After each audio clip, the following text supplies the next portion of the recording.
Well, hey, howdy, hi, welcome back to my channel. Thank you so much for stopping by to join me today. I really do appreciate it. My name is Ellie, and I'm a witch, and today I'm going to be bringing you guys the first Christmas book of the month, and that is A Very Furry Christmas. So this is going to be my first Christmas-centered book of this year, or this month, I guess I should say.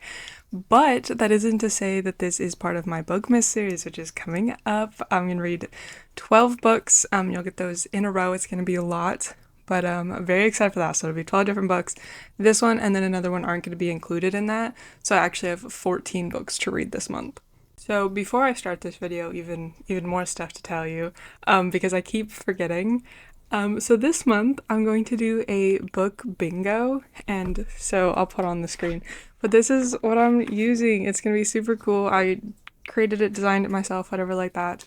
And I did this like 2 months ago, and so I didn't do it with anything in mind. So we're gonna go through and hope that my 14 books this month are on it. And of course this first spot that I'm going to be taking up is a book that made me cry, because this one was rough at times. So this book is an anthology, and it is incredibly short, and it's just some stories about some furry critters. To make it easier to follow, I will read the synopsis for each story before I tell you about each one, rather than overloading you up front. Also to note, on Amazon there is a note that says, "Dear readers, please be aware that this is not a children's book." So keep that in mind.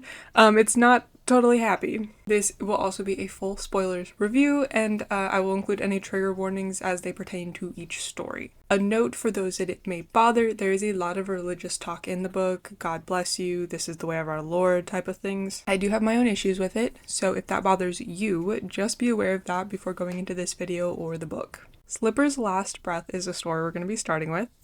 The synopsis is, for most people, Christmas is a time of reflection, a time to share and celebrate with family and friends, but for some it's a time of sadness and quiet desperation.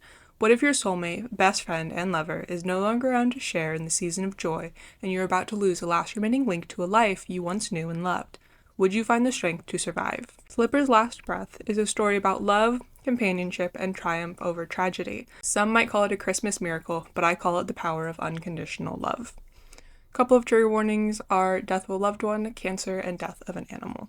Our main character starts off by telling us that he has no hope that this will be a happy Christmas. He decorates, but only because he told his wife, Mary, that he would long after she died. She died of pancreatic cancer, though we don't know how long ago. When she passed away, my world was shattered. My wife, best friend, lover, and soulmate was gone, and so was my reason for living. Retired, alone, and depressed, each day was a struggle to survive. There were days when I couldn't find a single reason to get out of bed. I know that Mary would be upset to see me this way, but nothing made me happy. Mary and I never had children, but fortunately, friends and family did the best they could to keep me busy moving forward, and in time, I began to heal. Now, when I think back on that difficult time, I realize that no one was more instrumental in keeping me sane and alive than our cat, Slipper. Slipper and this man were not always close, but after Mary died, they only had each other, and so now they pretty much just stick together. But Slipper is 17, and her health is failing, having developed feline leukemia. She dies. This part did make me cry, so I'm going to try to get the teariness out of my voice, but you have been warned. She looks at me as if to say, "It's okay, Dad. I'm still here. Don't be sad. I'll be fine if you'll be fine. I'm not afraid." Moisture fills my eyes and a lump develops in my throat. I know that I have to let her go, but it's more difficult than I ever imagined. "I'm right here, girl. Don't be afraid. I don't want you to suffer anymore," I tell her as I gently touch her nose. Her nose is dry and rough, but it's still the cutest little nose I have ever seen. "Don't worry about me. I'll be okay," I say, lying to the best of my ability. "Are you sure, Dad? Do you promise you'll be okay? I can't leave knowing you won't be okay without me." "Be strong," I keep telling myself. Let her know that it's alright to say goodbye. I smile bravely, stroke the soft spot above her nose, and nod my head in approval. She takes one last look at me and lays her head down in my lap, and closes her eyes, and takes her last breath. I am going to cry. Oh, why did I pick this quote? Not being able to stand being in the house any longer, he leaves. He then ends up going to Mary's grave to tell her about Slipper and how they will soon be reunited. When he goes home, though, Slipper's there to greet him, and he says that it's a Christmas miracle, but Slipper dies for real 2 days later. Next up is the unwrapped gift. The synopsis is, sometimes the best gifts are the unexpected ones. After enduring the heartbreak of a bad marriage, Beth is in no mood to celebrate the Christmas season. It's sad enough spending the holidays alone, but watching Spice, her 5-year-old Labrador retriever, mope around the house was more than she could bear. A visit to Miller's tree farm to cheer up her canine companion leads to an unexpected find and the possibility of a newfound relationship. When she least expects it, Beth rediscovers love and the magic of Christmas. Trigger warnings being death of a loved one and cancer. We are introduced to our main character Beth and her dog Spice. She is recounting the tragic end to her marriage. He cheated with her best friend, who was incredibly toxic about the whole thing. Spice is a little bit depressed, and Beth realizes it's because this Christmas isn't being celebrated like Spice is used to, and so she gets over herself and takes Spice to go get a real pine tree. The tree farm is owned by a man named Jim, who had just lost his wife. They lament lost love, and he helps her pick a tree. He gives it to her for free, just an act of kindness, and she says that the least she can do is help clean up, which he reluctantly allows. When she is tossing pine pieces into the dumpster, she hears meowing. They end up finding a tiny kitten who's just a bit over 5 weeks old. Beth then invites Jim to dinner at her house, which he accepts. The cat is dubbed Sugar, because sugar and spice. Jim keeps calling, though, about Sugar, and Beth is starting to, catch feelings, and, it threw me off, because I don't know why I assumed he was much older than I guess he is. They end up having dinner a few times, and it's super sweet. But he says he isn't really ready for a relationship, but he agrees to come over the next night on Christmas. Next, we have A Charcoal Christmas, the synopsis being, she was born under the loading dock behind Johnson's Market and lost her mother when she was only 5 weeks old. One of a litter of 6, she and her siblings had to learn to fend for themselves at a young age. The life expectancy of a feral cat is short, but thanks to the generosity of a compassionate store owner, the kittens were well fed and enjoying their lives. Then one day, a stranger appears and takes her away from the safety of her kin. Confused and frightened, she is forced to endure an uncaring human and ultimately the forces of nature in hopes of returning to the one she loves. A Charcoal Christmas is a bittersweet tale of survival, hope, and loving companionship. Trigger warnings is death of an animal as well as death of a parent. In this, we meet a Charcoal, who is a tiny gray kitten. She lives behind a market, obviously. The owner was a certified cat hater, but somehow food was always left out for them. The mother cat was hit and killed, so it just left the kittens on their own, and their life is great, until Charcoal is one day catnapped. The man is very nice to her, fed her, pet her, took her to the vet. Then Charcoal is gifted to the man's girlfriend, who hates cats and is allergic to them, but they don't live together, meaning Charcoal is on her own with this person who hates her. Eventually, this lady abandons Charcoal by a store, so this poor little cat has to find her way home. It takes her a very long time, but she does actually find her way back to the market. Unfortunately, her siblings had been taken by animal control, but she's welcomed back by the owner. She is much more careful around strangers, except for a little boy named Joey. Joey and his mother would come by every Saturday and Wednesday, and he would love on Charcoal and ask his mom to take her home, but she would always say no. Then Joey stopped showing up, and weeks later when he did return, he refused to even look at Charcoal. Turns out that his dad had died in a car accident, and he went into shutdown mode and refused to speak to anyone. A few days later, the store owner doesn't set out food, and no one was allowed inside the store. Charcoal was a little confused, having no idea what had happened, which was that he had died. With no one left to feed her, Charcoal was starting to get hungry, and it was getting too cold out. Joey and his mom came by, and that is when Charcoal followed them home. She was able to get Joey's attention, but then she fell off a window ledge and into the snow.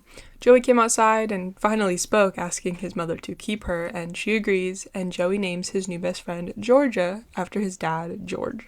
Lastly, we have Christmas Mourning. The synopsis being, a troubled priest is struggling with doubts about his faith, and the vacation has an unexpected encounter with a stray, weather-beaten black cat. When Father Pedro decides to provide warmth and shelter for the lost creature, he has no idea how this simple act of kindness will impact his life forever. Trigger warnings are death, drunk driving, brief mentions of AIDS, and a brief mention of suicide. Father Pedro is giving his Christmas sermon, or midnight mass, really, after which he waves to a woman who he has been trying to help. Her husband refused to return to church after their daughter was killed by a drunk driver, and he could relate to the lapse in faith. His own brother had died from AIDS, and the father couldn't really understand why God would do that to his brother. He then talks to a man named Ben, whose wife died in labor and the baby died shortly after. He also wants answers as to why this could happen, but the father could only tell people that God works in mysterious ways. He is struggling to see the good in the world when he sees so much death and pain. When he graduated from seminary as a young and ambitious priest, it was easy to believe that he could make a difference in people's lives. Without any real-world experience, it's easy to believe that your strength and faith can propel you to achieve the lofty goals you set for yourself. Only after years of religious service does reality smack you in the face and force you to confront the tragedy that is inherent in everyday life. For some people, life is beautiful. Their wants and needs are easily satisfied, but for most, life is cold, brutal, and unforgiving. After 30 years of fighting the good fight, Father Pedro had come to the sad conclusion that there isn't a damn thing he can do or say to stop the parade of pain and suffering. What do you say to grieving parents whose child is born with leukemia? Trust in God and everything will be okay? What about the fiancé whose future husband is murdered a week before their wedding? Trust in God, he has a plan. How about parents who are killed in an automobile accident, leaving their young children behind? Don't worry, mommy and daddy are in heaven. How does any of that make any sense? We are always left with the question, why? After everyone leaves, the father apologizes to God about what he's about to do. He then goes back to his residence and finds a gun, which he intends to use on himself. Then a cat appears. He is startled, but goes back to the task at hand, but then the cat jumps into his lap. This poor cat is shivering in ice cold, so he just holds the cat to try to help it warm up, and they both end up falling asleep. He is awoken hours later by a parishioner warning him that he's about to be late for morning mass. The cat does have an owner, but this cat is clearly a sign from and bearing the same name as his mentor who had passed on and promised to send him a sign. And that's the book. It is a total of 66 pages on the Kindle edition, so it's super short, especially since it has the 4 stories in those 66 pages. Overall, I didn't hate it.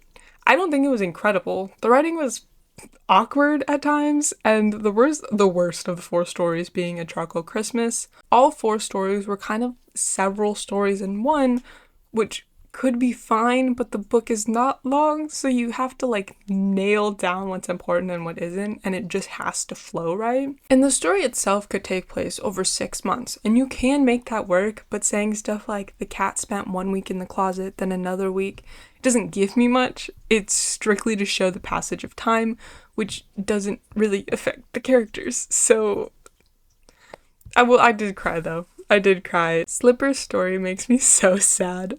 But other than that, it was just kind of eh.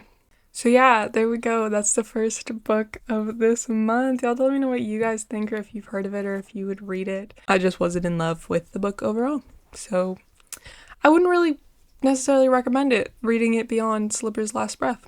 So that's just me though. But Bookmas, I'm really excited for that. That's coming up. So it's gonna be 12 books. They're all gonna be holiday or romance related. Most of them are Christmas related, which I'm kind of excited for. The first one, Bookmas Day 1, is gonna be Holiday Homicide, and then the second book is going to be Under One Roof. Under One Roof is an ARC, and so I had to finish that one super quick, but I'll talk about that later, I guess I should say. I'm very excited though. A lot of them, I think half of them are novellas and the other half are actual full novels, because I was not going to get through 12 full novels in a month, because I did not give myself enough time for this, I'm going to be honest. I was super excited to plan it, and then I had other stuff in my life, so it's gonna be a little bit of a squeeze. But while I'm looking at it, before I forget, for my little bingo card, so I have all you can't even read it, but I have my rewards on the back. So I haven't decided how many I want to do, because I could have 1 bingo, 2, 3, and then blackout. I think I just want to do, to start with, I think I just want to get 1 bingo, because I'm going to allow myself to get a plant for the office, and I really want a sundew so bad. So I'm just hoping to get 1 bingo out of this. I think I should be good. But we'll find out by the end of this month. But this video was not super long, so I'm just gonna stop rambling. But I hope you guys have a great rest of your day, and I will see you next time. Bye.